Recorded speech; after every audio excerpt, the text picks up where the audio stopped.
ಗೆಳೆಯರೇ, ಧರ್ಮಕ್ಷೇತ್ರಕ್ಕೆ ಸ್ವಾಗತ ಸುಸ್ವಾಗತ. ಸ್ನೇಹಿತರೆ, ಪುರಾಣದ ಕಥೆಯಲ್ಲಿ ತಮ್ಮ ದುಷ್ಟತನದಿಂದ ಪಾಪಗಳನ್ನ ಮಾಡಿ ಶಿಕ್ಷೆ ಅನ್ವಯಿಸಿರೋರಲ್ಲಿ ಹಿರಣ್ಯಕಶಿಪು, ಹಿರಣ್ಯಾಕ್ಷ, ರಾವಣ, ಕುಂಭಕರ್ಣ, ಕಂಸ, ಜರಾಸಂಧ ಇವರುಗಳ ಹೆಸರು ಜೊತೆಗೆ ನಮ್ಗೆ ಇನ್ನೊಂದು ಹೆಸರು ಕೇಳಕ್ಕೆ ಸಿಗುತ್ತೆ. ಆತನೇ ರಾಜ ದಮಘೋಷ ಮತ್ತು ಶ್ರುತಕೀರ್ತಿಯ ಮಗ, ಚೇದಿ ಸಾಮ್ರಾಜ್ಯದ ರಾಜ ಶಿಶುಪಾಲ. ಮಹಾಭಾರತದಲ್ಲಿ ಪ್ರಮುಖ ಪಾತ್ರದಲ್ಲಿ ಕಾಣಿಸಿಕೊಳ್ಳೋ ಶಿಶುಪಾಲ ವಿಷ್ಣುವಿನ ದ್ವಾರಪಾಲಕನಾಗಿದ್ದ ಜಯನ ಮೂರನೇ ಮತ್ತು ಕೊನೆಯ ಜನ್ಮವೆಂದು ಪೌರಾಣಿಕ ಕಥೆಗಳಲ್ಲಿ ಹೇಳಲಾಗುತ್ತೆ. ಈ ಶಿಶುಪಾಲ ಶ್ರೀಕೃಷ್ಣನ ತಂದೆ ವಸುದೇವನ ತಂಗಿ ಶ್ರುತಕೀರ್ತಿಯ ಮಗ, ಅಂದ್ರೆ ಶ್ರೀಕೃಷ್ಣನ ಸೋದರತೆಯ ಮಗ. ಶ್ರುತಕೀರ್ತಿ ಮತ್ತು ಕುಂತಿ ಅಕ್ಕ ತಂಗಿಯರು, ಅದರಿಂದ ಶಿಶುಪಾಲ ಪಾಂಡವರ ಸಂಬಂಧಿಯೂ ಆಗಿದ್ದ. ಸೋದರತೆಯ ಮಗನಾದ ಶಿಶುಪಾಲನ ವಧೆ ಶ್ರೀಕೃಷ್ಣನಿಂದಲೇ ಆಗುತ್ತೆ. ಹಾಗಾದ್ರೆ ಶಿಶುಪಾಲನನ್ನ ಶ್ರೀಕೃಷ್ಣ ವಧಿಸೋದಕ್ಕೆ ಕಾರಣವೇನು?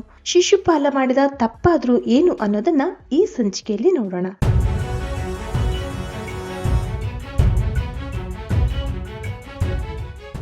ರಾಜ ದಮಘೋಷ ಮತ್ತು ಶ್ರುತಕೀರ್ತಿಯ ಮಗನಾದ ಶಿಶುಪಾಲ ಹುಟ್ಟುವಾಗಲೇ 4 ಕೈಗಳು ಮತ್ತು 3 ಕಣ್ಣುಗಳಿಂದ ವಿಕಾರ ರೂಪವನ್ನ ಪಡೆದಿದ್ದಂತೆ. ಈ ವಿಕಾರ ರೂಪಕ್ಕೆ ಹೆದರಿದ ರಾಜ ಶಿಶುಪಾಲನನ್ನ ಬೆಳೆಸೋ ಇಚ್ಛೆ ಇಲ್ಲದೆ ಹೊರ ಕಳಿಸೋಕೆ ನಿರ್ಧರಿಸಿದ್ನಂತೆ. ಆದ್ರೆ ಚೇದಿ ರಾಜ್ಯದ ಜ್ಯೋತಿಷ್ಯ ಗುರುಗಳು ರಾಜನಿಗೆ ಅವನ ರೂಪವನ್ನ ನೋಡಿ ಭಯ ಪಡಬೇಡ, ಅವನನ್ನ ಚಿಂತೆ ಇಲ್ಲದೆ ಪಾಲಿಸು, ಆ ಮಗು ಶಕ್ತಿಯಲ್ಲಿ ಶ್ರೇಷ್ಠನಾಗಿರ್ತಾನೆ, ಅವನ ಹೆಚ್ಚುವರಿ ಕೈಗಳು ಮತ್ತು ಕಣ್ಣುಗಳು ಅವನನ್ನ ಕೊಲ್ಲುವ ವ್ಯಕ್ತಿಯ ಮಡ್ಲಲ್ಲಿ ಮಲಗಿಸಿದಾಗ ಮಾಯವಾಗಿ ಸುಂದರ ಹುಡುಗನಾಗ್ತಾನೆ ಅಂತ ಭವಿಷ್ಯ ಹೇಳಿದ್ರಂತೆ. ಜ್ಯೋತಿಷ್ಯ ಗುರುಗಳ ಮಾತು ಕೇಳಿದ ರಾಜ ದಮಘೋಷ ಪ್ರಪಂಚದ ಎಲ್ಲಾ ರಾಜರನ್ನ ಚೇದಿ ರಾಜ್ಯಕ್ಕೆ ಕರೆದ. ಶಿಶುಪಾಲನನ್ನ ಪ್ರತಿಯೊಬ್ಬರ ಮಡ್ಲಲ್ಲಿ ಇಟ್ಟು ಅವನ ಹೆಚ್ಚುವರಿ ಕೈಗಳು ಮತ್ತು ಕಣ್ಣುಗಳು ಮಾಯವಾಗಿ ಆತ ವಿಕಾರ ರೂಪದಿಂದ ಹೊರಬರೋಕೆ ಹಾತೊರೆದ. ಹಾಗೆ ತನ್ನ ಮಗನ ಸಾವಿಗೆ ಕಾರಣಕರ್ತ ಯಾರೆಂದು ತಿಳಿಯಬೇಕಿತ್ತು. ಆಗ ಬಾಲಕರಾಗಿದ್ದ ಸೋದರಳಿಯ ಕೃಷ್ಣ ಮತ್ತು ಬಲರಾಮ ಅಲ್ಲಿಗೆ ಆಗಮಿಸ್ತಾರೆ. ಶಿಶುಪಾಲನನ್ನ ಕೃಷ್ಣನ ಮಡ್ಲಲ್ಲಿ ಹಾಕಿದ ತಕ್ಷಣ ಅವನ ಹೆಚ್ಚುವರಿ ತೋಳುಗಳು ಬಿದ್ದು ಅವನ 3ನೇ ಕಣ್ಣು ಮಾಯವಾಗುತ್ತೆ. ಇದು ಶಿಶುಪಾಲನ ಮರಣ ಕೃಷ್ಣನ ಕೈಯಲ್ಲಿದೆ ಅನ್ನೋದು ಶ್ರೀಕೃಷ್ಣನ ಸೋದರತೆ ಶಿಶುಪಾಲನ ತಾಯಿಗೆ ತಿಳಿಯುತ್ತೆ. ಶಿಶುಪಾಲನ ಸಾವಿಗೆ ಶ್ರೀಕೃಷ್ಣನೇ ಕಾರಣನಾಗ್ತಾನೆ ಎಂದು ತಿಳಿದ ಆಕೆ ದುಃಖಕ್ಕೊಳಗಾಗ್ತಾಳೆ.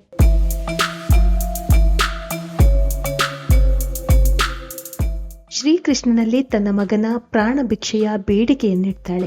ಆಗ ಶ್ರೀಕೃಷ್ಣ ಶಿಶುಪಾಲನ ತಾಯಿಗೆ, ನಿನ್ನ ಮಗ ಎಂತಹುದೇ ತಪ್ಪು ಮಾಡಿದ್ರು ನಾನು ಅವನನ್ನ 100 ಬಾರಿ ಕ್ಷಮಿಸ್ತೀನಿ. ಒಂದು ವೇಳೆ ಆತ 101ನೇ ಬಾರಿಯೂ ತಪ್ಪು ಮಾಡಿದ್ದೇ ಆದಲ್ಲಿ ಕೊಲ್ಲುವುದಾಗಿ ಹೇಳ್ತಾನೆ. ಇದರಿಂದ ಶಿಶುಪಾಲನ ತಾಯಿ ಶ್ರುತಕೀರ್ತಿಗೆ ಒಂದಷ್ಟು ಸಮಾಧಾನ ಸಿಕ್ಕಂತಾಗತ್ತೆ.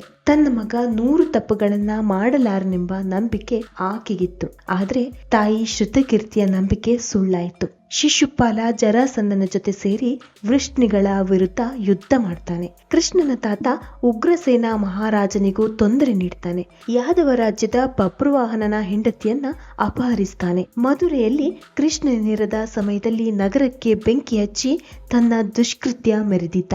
ಹೀಗೆ ಸಾಕಷ್ಟು ತಪ್ಪುಗಳು ಶಿಶುಪಾಲನಿಂದ ನಡೆದಿದ್ರು ಶ್ರೀಕೃಷ್ಣ ಶಿಶುಪಾಲನ ತಾಯಿಗೆ ಕೊಟ್ಟ ಮಾತಿಗೆ ಬದ್ಧನಾಗಿದ್ದ.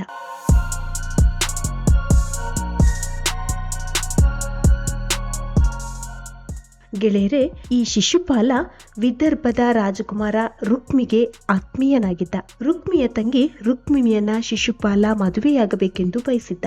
ಆದ್ರೆ ಶ್ರೀಕೃಷ್ಣ ರುಕ್ಮಿಣಿಯಲ್ಲಿ ಪರಸ್ಪರ ಪ್ರೀತಿ ಇತ್ತು.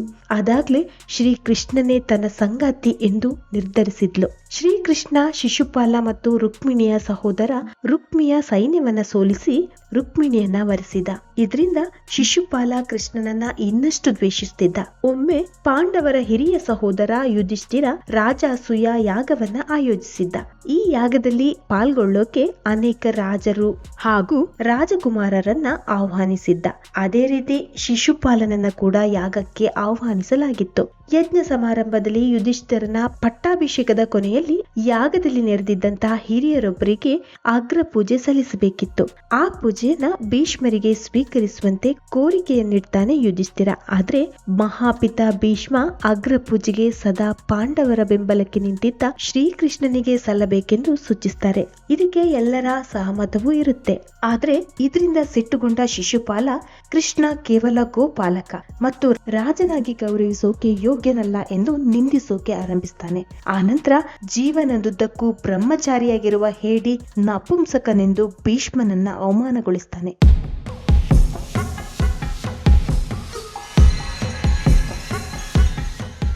ಆಗ ಭೀಮ ಶಿಶುಪಾಲನನ್ನ ಕೊಲ್ಲೋಕೆ ತನ್ನ ಗದೆಯನ್ನ ಎತ್ತಿದ. ಆದ್ರೆ ಭೀಷ್ಮರು ಭೀಮನನ್ನ ತಡೆದು ಶಿಶುಪಾಲನ ಸಾವು ಕೃಷ್ಣನಿಂದಲೇ ಆಗ್ಬೇಕಾಗಿದೆ. ಆದ್ರೆ ಶ್ರೀಕೃಷ್ಣ ಶಿಶುಪಾಲನ ತಾಯಿಗೆ ಕೊಟ್ಟ ಮಾತಿನಂತೆ ಆತನ ಪಾಪಗಳನ್ನ ನೋಡಿಯೂ ಸುಮ್ಮನಿದ್ದಾನೆ. ಇಷ್ಟಾದ್ರೂ ಸುಮ್ಮನಿರದ ಶಿಶುಪಾಲ ಮತ್ತೆ ಕೃಷ್ಣನನ್ನ ಅವಮಾನಿಸುತ್ತಾ 101ನೇ ಪಾಪವನ್ನ ಮಾಡಿದ. ಕೃಷ್ಣ ಸುಮ್ಮನಿದ್ರು ಶಿಶುಪಾಲ ತನ್ನ ನಿಂದನೆಯನ್ನ ಮುಂದುವರಿಸಿದಾಗ ಕೃಷ್ಣ ಅವನತ್ತ ತನ್ನ ಸುದರ್ಶನ ಚಕ್ರವನ್ನ ಎಸೆದ. ಚಕ್ರವು ಶಿಶುಪಾಲನ ತಲೆಯನ್ನ ಕತ್ತರಿಸಿತು. ಹೀಗೆ ಶಿಶುಪಾಲ ತನ್ನ ಅಂತ್ಯವನ್ನ ತಾನೇ ಆಹ್ವಾನಿಸಿಕೊಳ್ತಾನೆ. ಶಾಪಗ್ರಸ್ತನಾಗಿ ಮರುಜನ್ಮ ಪಡೆದ ಶಿಶುಪಾಲನಿಗೆ ಶ್ರೀಕೃಷ್ಣನಿಂದ ಮೋಕ್ಷ ಸಿಗುವಂತಾಗುತ್ತೆ ಎಂದು ಪುರಾಣದ ಕಥೆಗಳು ಹೇಳುತ್ತವೆ. ಗೆಳೆಯರೆ, ಇದು 101 ಪಾಪಗಳನ್ನ ಮಾಡಿ ಶ್ರೀಕೃಷ್ಣನಿಂದ ವಧೆಯಾದ ಶಿಶುಪಾಲನ ಕಿರುಮಾಹಿತಿ. ಮುಂದಿನ ವಿಡಿಯೋದಲ್ಲಿ ಮತ್ತೊಂದು ವಿಶೇಷವನ್ನ ನಿಮ್ಮ ಮುಂದಿಡ್ತೀನಿ. ಅಲ್ಲಿಯವರೆಗೆ ನಮಸ್ಕಾರ.